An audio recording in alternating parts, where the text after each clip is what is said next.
really want to start with a really sincere thank you for your work. I love your work. I just really want to thank you because I know how hard it is to make movies. Well, thank you. That's very kind of you to say. One of the things that I can't believe you did was, are there any CGI shots in this movie? There are no CGI shots in the movie. Exactly. Yeah. How did you pull that off? Godzilla had, in fact, not pulled it off. In fact, this interview wasn't even practical. Godzilla fell into the trap of all modern filmmakers and studios, on CGI and VFX artists' role in film. Godzilla had forgotten his place in history as a pioneer in both practical and digital effects. So, before we forget that history, join us as we take a look at the evolution of practical and digital effects in the Godzilla universe, both the incredible and downright confusing examples of both throughout each era. To get started, we travel back to a time where the studios couldn't key out green screens for the behind-the-scenes material. Everything has its humble beginnings, right? Well, the same thing can't really be said for Godzilla. The very first movie was an impressive showcase of cinematography and practical effects. The crew made extensive use of miniatures rebuilding an about-to-be ravaged Tokyo, which at times make it hard to discern what exactly is a miniature or a full-sized building. Special effects director A.G. Tsuburaya, a historic titan of visual effects, was incredibly meticulous with how he recreated the miniatures of the city of Tokyo to the exact 1/25th scale, making sure houses were accurate inside and out. He was so focused on making sure that it was an accurate representation of Tokyo that he actually was arrested. While planning for the route Godzilla would enter the city, the director stood up on the rooftop of a store and plotted the course of destruction. But a security guard nearby thought he and his crew were planning some sort of attack and had them arrested. They were released shortly after, but the dedication to making it accurate is definitely commendable. What also is quite surprising about the first movie is just how well a sense of scale was conveyed to the miniature-riddled sets and bulky Godzilla costumes. From seeing the monster first emerge from the waters to seeing it set Tokyo ablaze, the ancient terror is an imposing sight that is very much by design. The production would employ several different methods of showcasing Godzilla. Originally, it wanted to use stop motion for most of the effects, but they quickly realized it would take a reported 7 years to complete based on budget and staff. So they got creative with miniatures, a Godzilla suit constructed out of bamboo sticks, wire framing, and coats of molten rubber to create a massive suit that would weigh close to 200 pounds, which also helped with a sense of scale, forcing the actor to move around slowly. And they would also use some puppetry, though reportedly one scene of Godzilla eating a cow was too gruesome with the puppet and they had to refilm it. One of the most impressive effects in the movie was seeing transmission towers melt and glow, which was achieved by constructing those versions of the tower with wax and melting them using heat lamps. With the correct lighting, they also managed to make the wax glow. Production-wise, the first film already established what the 14 other movies in the Shōwa era would look like. Massive monsters, realistic cityscapes, and mass destruction. However, across the span of 15 movies, much change could be observed. What quickly changed was the portrayal of Godzilla. In the first movie, it was unmistakably malicious. While in later movies, the beast becomes sort of a guardian for the world. Long-range drop-kicking bad guys in the face and all. What also kept changing was the suit. With every movie, a new iteration of the suit would grace the silver screen, which for Godzilla could be considered as a tradition that even moved into the digital age. With newer suits came enhancements and optimizations, such as providing more comfort and reducing the weight to allow for more dynamic performances and to facilitate movement for the suit-wearing actors, especially for Nakajima, who was the man who wore Godzilla in most of the Shōwa-era films. Speaking of practical performances, let me introduce you to our rodent friend over at Focusrite, who's going to guide you through the rest of the wonderful and quirky world of Godzilla in the 60s.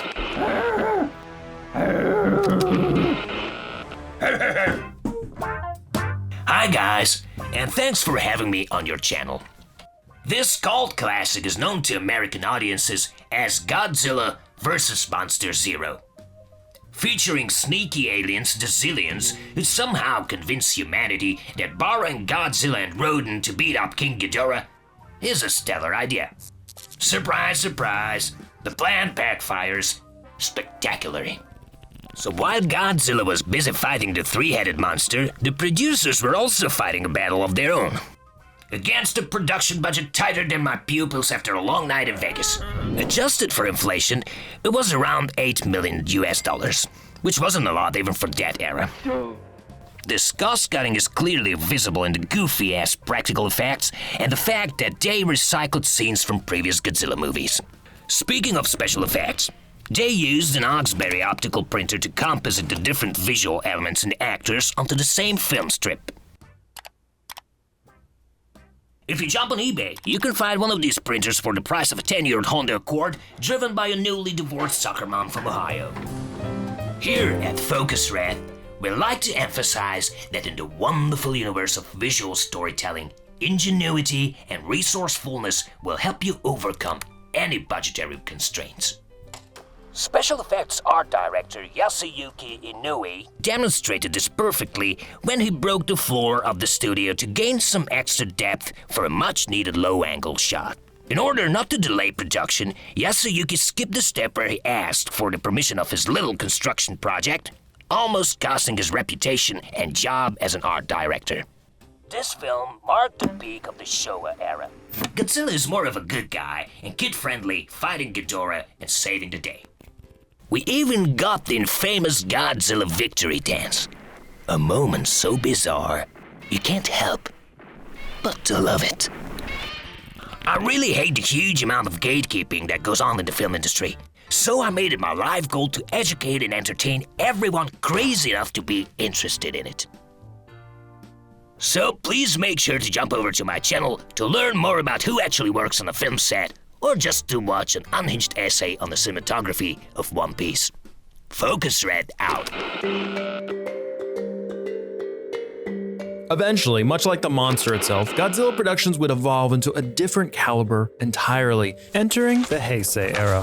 Godzilla would see a more intricate animatronic face, busier fights, and significantly more impressive suits, which can sometimes glow and even smoke. With bigger sets, a focus on versus battles, and a lot of firecrackers used, this era's movies repeat much of what worked in the Shōwa period with even more sophisticated effects. We can see the first appearances of CGI components being implemented in some of those movies, with fighter jet computer simulation appearing in Godzilla vs. Mechagodzilla 2, which, while looking a bit sad today, was actually pretty good for 1993, helping to convey something that may not have been possible otherwise. This era also saw much more advanced puppeteering and creative use of stages, using cables whenever possible and making creative use of various techniques for the especially difficult to capture scenes, making use of animation and even digital video composites edited on a computer. However, the Japanese were not the only ones who would attempt to bring CGI into the next level entirely.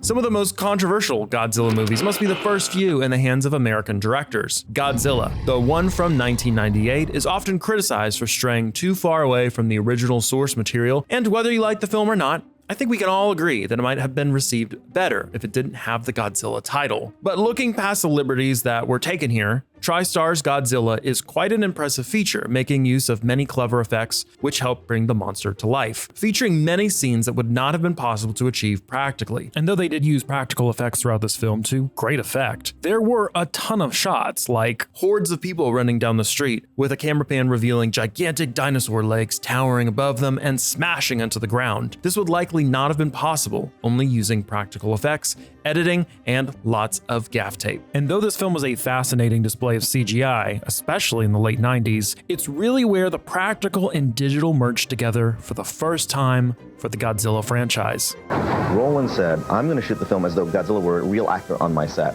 And he said to Volker and the special effects people, you guys have to figure out how to get him in the picture. Because I'm going to shoot him with a handheld camera, I'm going to shoot it with a steady cam, I'm going to shoot it from helicopters, I'm not going to use motion-controlled cameras. And by doing so, he makes the film feel much more real, because it's shot the way you would really shoot it.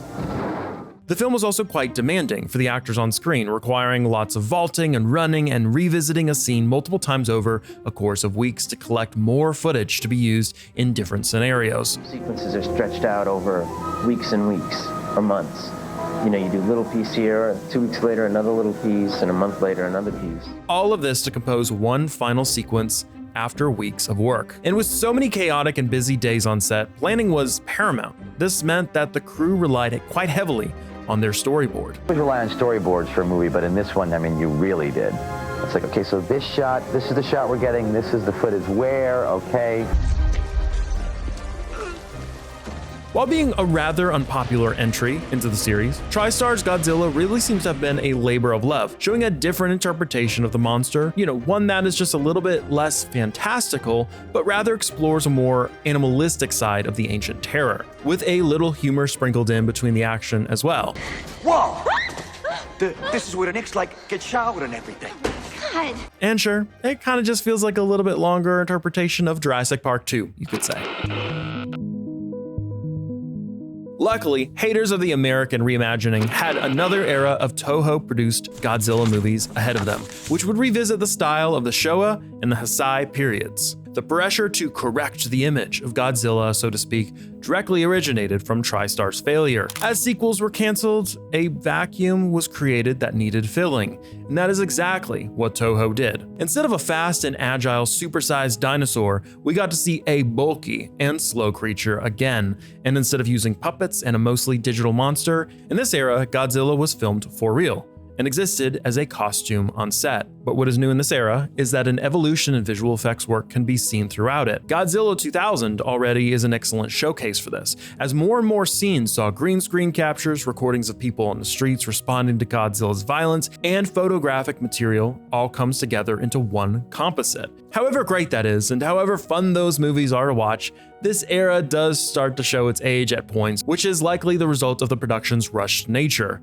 The composites themselves are many times obvious, seeing quite extreme resolution mismatches, masks often being obvious, and green screens at times sticking out like a sore thumb. But when the materials all aligned, it aligned exceptionally well, especially in some of the later movies of the era. But while the Millennium era was invoked thanks to TriStar's failure, American filmmakers would attempt another depiction of Godzilla in the next decade. Another attempt, another apt title. Hollywood's second chance at portraying Godzilla was named Godzilla, the one from 2014. The Godzilla of 2014 was to revisit the Zilla, but without turning it into an oversized dinosaur, essentially reimagining the monster to be much closer to the original. Godzilla itself looks impressive, and the film was manned by a great cast with Bryan Cranston's presence alone reeling in many interested viewers, and the movie was pretty good, all things considered. The main criticism levied, though, would be that Godzilla wasn't given as much screen time as would have been hoped, and that Bryan Cranston's character kinda dies off a little too soon in the film, which was a questionable decision at best, as he easily provided one of the best performances in the movie. Overall, the film made use of many more digital effects when compared to its predecessor, which was released before the Millennium shift, depicting catastrophic scenes of bridges and buildings collapsing and planes falling into the ocean. MPC was responsible for the visual effects and made heavy use of green screen recordings and layering different recorded plates together, such as terrain far off in the distance, ships on the sea, and people in the foreground. Most of the emphasis on the film was put on the digital side of things, and it shows yet again the American approach to Godzilla leans more into a digital workflow instead of mostly compositing filmed plates together, and an all-digital monster again changes the tone of the film entirely. This time, however, the American Godzilla gets to wrestle other monsters and manages to save humanity in the process. But while the film features quite a bit of monster brawling, you don't really see much of the action, as the beasts are shrouded in darkness, rain, smoke, and debris. It's normal for creature features to hide a monster for a good duration of the film. However, even the 1998 TriStar production made sure to show the monster, or at least parts of it, clearly once Godzilla finally emerged from the water. Nonetheless, Legendary's Godzilla from 10 years ago is an alright entry into the series overall. This is the first time the Japanese have really gone all in on depicting their national beast in full CGI. Of course, coming with a helping of practical sets and effects without suffering the rushed nature of the Millennium era. The movie was achieved through combing through largely digital recreations of Tokyo, a digital double of Godzilla, an animatronic version of the monster, and practical close-up shots making use of miniature prop buildings. The effect work has its highlights, such as when Godzilla fires purple lasers from its mouth, destroying high-rises left, right, and center. Seeing Shin Godzilla's metamorphosis throughout the film, evolving from one terrifying creature into the next, and seeing those detailed close-up shots of things getting smashed apart, of course, never gets old. However, this Godzilla is less emotive and less dynamic as the one we got to see in the prior American films, or the classic Japanese ones which made use of handcrafted suits. But Godzilla can be seen in its full glory this time around. But what we get to see is considerably less impressive than what Hollywood had to offer in terms of CGI. But I don't think that comparison takes away from this film. There is something creative and different with this CGI interpretation of Godzilla versus the sometimes uninspired feel of the American films, even if its CGI had some shortcomings. This wasn't about to be a trend, however, as Toho would eventually blow it out of the park with Godzilla Minus One.